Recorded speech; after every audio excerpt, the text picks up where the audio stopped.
जय श्री कृष्णा। राधे राधे। नवरात्र के दिनों में 9 दिनों तक घर की साफ सफाई का विशेष ध्यान रखा जाता है। विशेष तरीके से आप घर को सजाते हैं। लेकिन इस नवरात्र में सुबह उठते ही क्या करें कि माता रानी की कृपा बरसे। आज हम आपके साथ यही साझा करेंगे।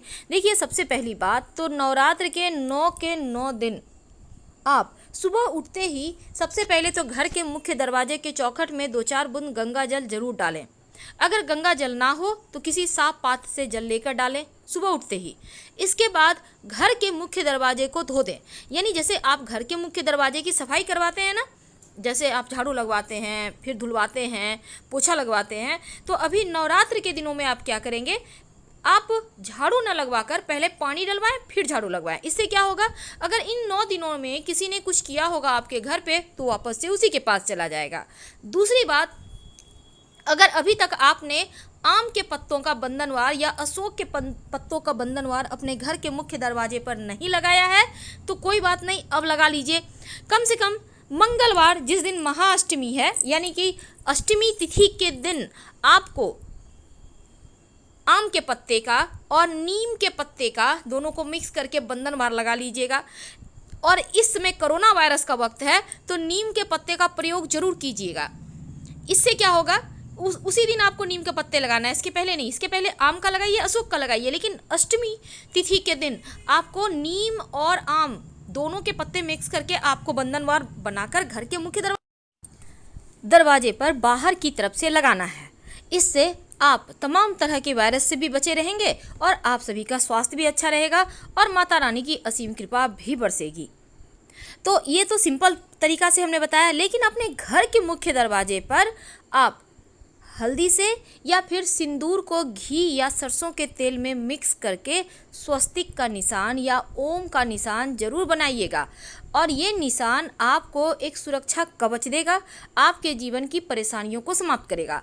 वैसे ये तो आपको अष्टमी तिथि को बनाना ही है और पहले नवरात्रा के दिन बनानी है। अगर अभी तक आपने बनाया तो अच्छी बात, नहीं तो आप किसी भी दिन वैसे बना सकते हैं, कोई दिक्कत नहीं है। अब ये वाला जो आपने स्वस्तिक बनाया, ये सुरक्षा कवच देगा आप सभी लोगों के ऊपर। दूसरी बात, घर की जब सब सफाई करवाते हैं तब घर की सफाई के दौरान फिटकरी मिले हुए पानी से ही करवाइएगा, या फिर आप चाहें तो नमक डाल के भी करवा सकते हैं। तो ये तो सिंपल तरीका है आप घर को कैसे व्यवस्थित करें। घर के मुख्य दरवाजे पर दाहिने तरफ अंदर की ओर एक बर्तन में पानी रखें। ये बर्तन किसी भी चीज़ का हो सकता है, कांच का, मिट्टी का कलश भी हो सकता है। जब आप इस बर्तन में पानी रखिएगा तो उसमें 2-4 फूलों की पंखुड़ी डाल दीजिएगा, कोई भी सुगंधित पुष्प डाल दें और इस पात्र के नीचे आप थोड़ा से पुष्प रख दें, या फिर सिंदूर नहीं, अबीर समझ रहे हैं, अबीर गुलाल, हाँ, उससे आप स्वस्तिक बना दें। अब ये है, माता रानी जब आपके घर आएंगी तो उनके स्वागत के लिए सुगंधित पुष्प आपको रखना है।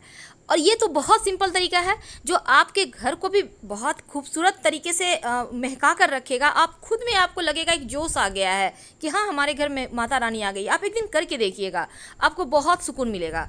और घर की साफ सफाई का विशेष ध्यान रखें। नियमित रूप से जिस दिन जो भी माता का पूजा का विधान है, आप दिन के अनुसार उनको भोग लगाइए, प्रसाद के रूप में सब कोई खाइए। आप लोग स्वस्थ रहेंगे, जीवन की परेशानी समाप्त हो जाएगी, शत्रु पीड़ाओं से मुक्ति मिलेगी। और नियमित रूप से 9 के 9 दिन 2 लौंग माँ को अर्पित करें और उसको प्रसाद के रूप में खाएं। शत्रु कभी आपके ऊपर आंख तक नहीं उठा के देख पाएंगे।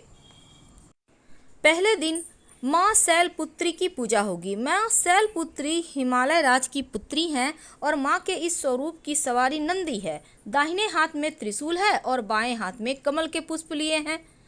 माँ ब्रह्मचारिणी, इनकी पूजा दूसरे नवरात्र में की जाएगी। मान्यता है माँ पार्वती जब अविवाहित थी तब उनका माँ ब्रह्मचारिणी के रूप में पहचान में आया था। एक हाथ में कमंडल और दूसरे में जपमाला है।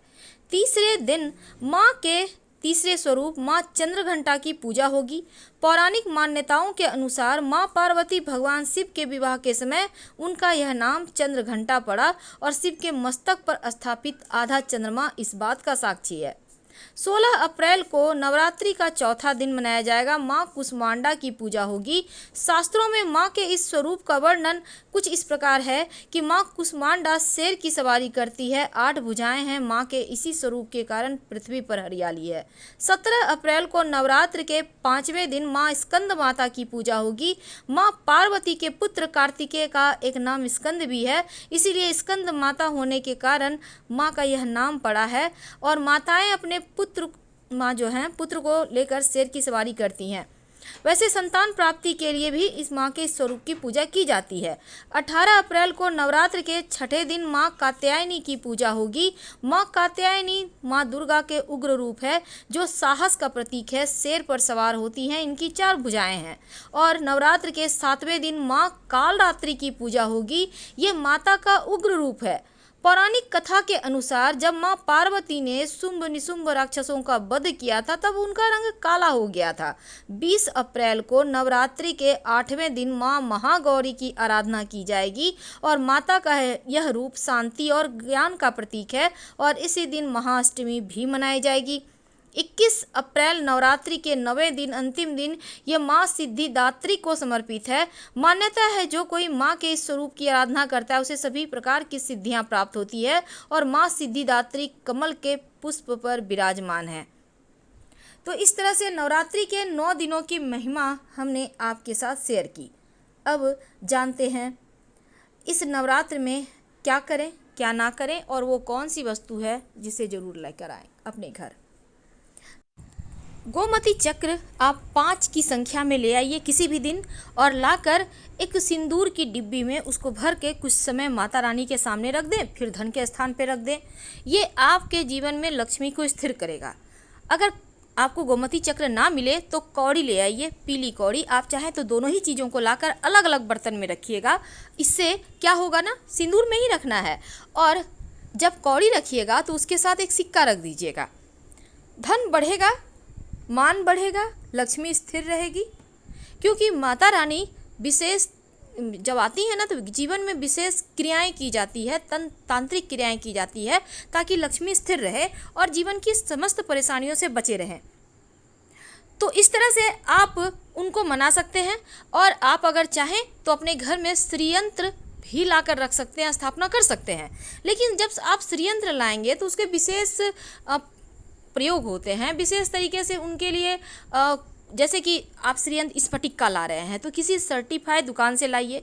अब कहीं से भी आप ले आएंगे तो टूटा फूटा हुआ है, अच्छे से उसके कोण नहीं बने हुए हैं, या कांच के ही आपको दे दिया स्फटिक की बोल के, तो इस तरह से क्या होता है ना, आप एक तो ठगे जाएंगे, दूसरी बात गलत तरीके से बना हुआ श्रीयंत्र आपको लाभ नहीं करेगा, हानि करेगा। तो आप चाहें तो श्रीयंत्र जो एक आता है जैसे तांबे का या फिर पीतल का, उसके ऊपर उकेरा हुआ होता है, आप उसको ला सकते हैं। या कागज़ में भी श्रीयंत्र का तस्वीर छपा होता है, उसको ला सकते हैं आप, कोई दिक्कत नहीं है, वो ज़्यादा अच्छा रहेगा। आपको बहुत सिंपल 10-20 रुपये में मिल जाएगा, आप उसको लाकर रख सकते हैं। लक्ष्मी स्थिर करने के लिए ये छोटे छोटे प्रयोग होते हैं। और जब आप यंत्र को लाइएगा तो गुलाबी कपड़े पर उसको आसन देकर रखिएगा। नियमित रूप से धूप दीप दिखाइए, रिचार्ज करते रहिए और ओम श्रीं श्रीय नमः का कम से कम 5 बार जप रोज कीजिए। फिलहाल विदा लेंगे। जानकारी अच्छी लगे तब लाइक कर सब्सक्राइब करें। हर हर महादेव कमेंट में जरूर लिखें। धन्यवाद।